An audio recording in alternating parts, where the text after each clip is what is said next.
વડોદરામાં ગુજરાત રાજ્ય યોગ બોર્ડ સાથે જ રમતગમત યુવા અને સાંસ્કૃતિક પ્રવૃત્તિઓના વિભાગ દ્વારા રાજ્યવ્યાપી જે સામૂહિક સૂર્ય નમસ્કારનું આયોજન કરવામાં આવ્યું હતું તેને જ લઈને વડોદરામાં MS યુનિવર્સિટીના પેવેલિયન ગ્રાઉન્ડ ખાતે પણ સૂર્ય નમસ્કારનું આયોજન કરવામાં આવ્યું હતું। વર્ષની શરૂઆત સૂર્ય નમસ્કારથી કરવામાં આવી। તમામ જે લોકો છે તેઓ ત્યાં સામૂહિક સૂર્ય નમસ્કારના કાર્યક્રમમાં ઉપસ્થિત રહ્યા હતા અને તેમના દ્વારા ભાગ લેવામાં આવ્યો। આજે નવા વર્ષના પહેલા દિવસે મોઢેરા સૂર્ય મંદિર ખાતે રાજ્યકક્ષાના સૂર્ય નમસ્કાર સમારોહમાં 2500થી વધુ લોકોએ એકસાથે સૂર્ય નમસ્કાર કર્યા। રાજ્યકક્ષાના મોઢેરા કાર્યક્રમ સ્થિત રાજ્યના વિવિધ 108 આઇકોનિક સ્થળોએ આયોજિત સૂર્ય નમસ્કાર કાર્યક્રમને ગિનિસ બુક ઓફ વિશ્વ રેકોર્ડમાં પણ આ કાર્યક્રમ નોંધાય તેવું આયોજન કરવામાં આવ્યું, જેમાં મહારાજા સયાજીરાવ યુનિવર્સિટીના પેવેલિયન મેદાન ખાતે પણ સામૂહિક સૂર્ય નમસ્કારના કાર્યક્રમનું આયોજન કરાયું હતું। ગુજરાત રાજ્ય યોગ બોર્ડ રમતગમત યુવા અને સાંસ્કૃતિક પ્રવૃત્તિઓના વિભાગ દ્વારા રાજ્યવ્યાપી સૂર્ય નમસ્કાર મહાઅભિયાનનું આજે 1 જાન્યુઆરી 2024ના રોજ આયોજન કરાયું હતું। તો આ પ્રસંગે મુખ્યમંત્રી ભૂપેન્દ્રભાઈ પટેલ, ગૃહમંત્રી હર્ષ સંઘવીની સાથે જિલ્લા વહીવટીતંત્ર મોઢેરા સૂર્ય મંદિરના કાર્યક્રમમાં વર્ચ્યુઅલી જોડાયા હતા। સૂર્યના પ્રથમ કિરણની સાથે જ આજે સામૂહિક સૂર્ય નમસ્કાર કરી અને ગુજરાત રાજ્ય વિશ્વ વિક્રમ સ્થાપવા જઈ રહ્યું હતું। આ અંગે રાજ્યના ગૃહમંત્રી હર્ષ સંઘવીએ પોતાના સોશિયલ મીડિયામાં જણાવ્યું હતું કે વર્ષનો પ્રથમ દિવસ અને એમાં પણ સૂર્યની પ્રથમ કિરણ જે સૂર્ય મંદિર ઉપર પડે છે તેવા સૂર્ય મંદિર ખાતે ગુજરાતના યુવાનોની સાથે આજે સૌથી વધારે સંખ્યામાં સૂર્ય નમસ્કાર કરવાનો વિશ્વ વિક્રમ નોંધીશું।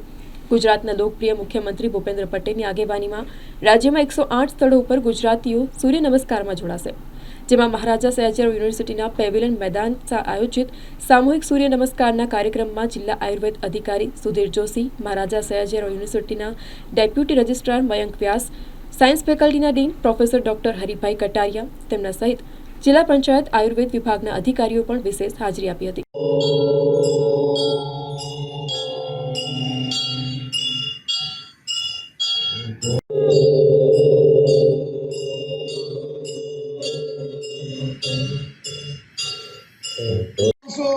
ગુજરાતે આજે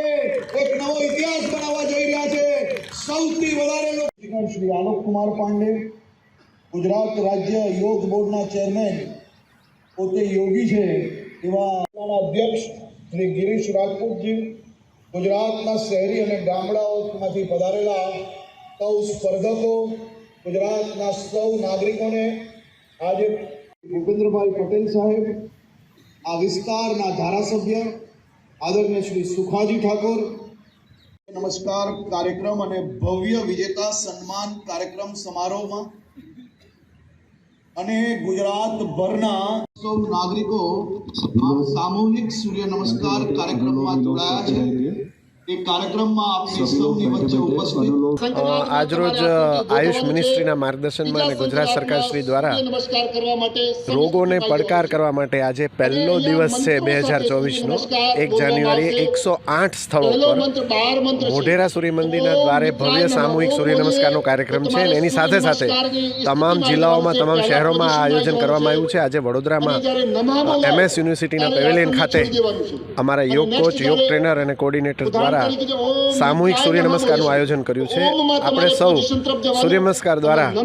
શરીર અને મનને સ્વસ્થ રાખીએ અને સમૃદ્ધતા કેળવીએ, એ જ અમારો સંદેશ છે। રાજ્ય સરકાર શ્રી દ્વારા આજ રોજ 1 જાન્યુઆરી 2024ના રોજ ફર્સ્ટ સનરાઈઝ એટલે કે પહેલું કિરણને ખૂબ જ માનપૂર્વક નમસ્કાર કરી અને IKS ઇન્ડિયન નોલેજ સિસ્ટમના એક પહેલું રૂપ સૌને એક આ નવી દિશા તરફ જઈ રહી અને માનનીય પ્રધાનમંત્રી સાહેબે જે માર્ગદર્શન પૂરું પાડી અને રાજ્ય લેવલે જે આ કાર્યક્રમ થઈ રહ્યો છે તેમાં યુનિવર્સિટી, મહારાજા સયાજીરાવ યુનિવર્સિટી દ્વારા આજરોજ ખૂબ જ ઉત્સાહ અને જોશ સાથે યુનિવર્સિટી પેવેલિયન ખાતે NCC, NSS યુનિવર્સિટીના કર્મચારીઓ, વિદ્યાર્થી અને તમામનો સહકાર તેમજ લોકલ ગુજરાત રાજ્ય સાંસ્કૃતિક બોર્ડ તેમજ લોકલ ઓથોરિટીઝની સાથે રહી અને ખૂબ જ સારી રીતે સૂર્ય નમસ્કારનો કાર્યક્રમ હાથ ધરેલ છે અને આ કાર્યક્રમમાં જે પણ ભાગરૂપ થઈ રહ્યા છે તેઓ આને એક રૂટીન દિનચર્યામાં ભાગરૂપ બનાવી અને એને આગામી દિવસોમાં પણ ચાલુ રાખે એવી અમારી યુનિવર્સિટી તરફથી સૌને આહવાન છે। નમસ્કાર, જય હિન્દ, જય ભારત।